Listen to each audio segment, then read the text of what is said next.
కాటారం మండలం గుండ్రాతిపల్లి గ్రామ పంచాయతీ ఎన్నికల్లో రెడ్డి సామాజిక వర్గానికి చెందిన ఓ మహిళ తప్పుడు కుల ధృవీకరణ పత్రంతో సర్పంచ్గా గెలిచిందనే వార్తలు ఇటీవల సంచలనంగా మారిన విషయం తెలిసిందే. కాగా సదరు మహిళపై అదే విధంగా మహిళకు సహకరించిన వారిపై అధికారులు చర్యలు తీసుకోవడానికి సిద్ధమైనట్లు తెలుస్తోంది.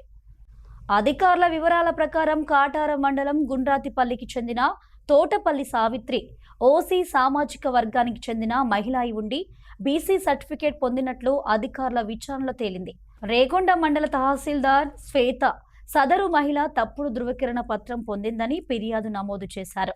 కాగా డిసెంబర్ 2న గాండ్ల బీసీబీ కులానికి చెందిన వారిగా చూపించి సావిత్రి సర్టిఫికేట్ పొందిందని, అయితే జనవరి 2న నిర్వహించిన పరిశీలనలో సావిత్రి వాస్తవానికి రెడ్డి ఓసీ వర్గానికి చెందిన వారని తేలగా, ఆ తర్వాత జరిపిన విచారణలో ఈ దరఖాస్తును మంజూర్ నగర్ భూపాలపల్లి మండలానికి చెందిన మీ సేవ ఆపరేటర్ సంతోష్ ఇతరులతో కలిసి సంబంధం లేని లేబర్ కార్డు పత్రాలను ఆన్లైన్లో అప్లోడ్ చేసి ప్రభుత్వ అధికారులను తప్పుదోవ పట్టిస్తూ కుల ధృవీకరణ పత్రం పొందినట్లు అధికారులు గుర్తించారు.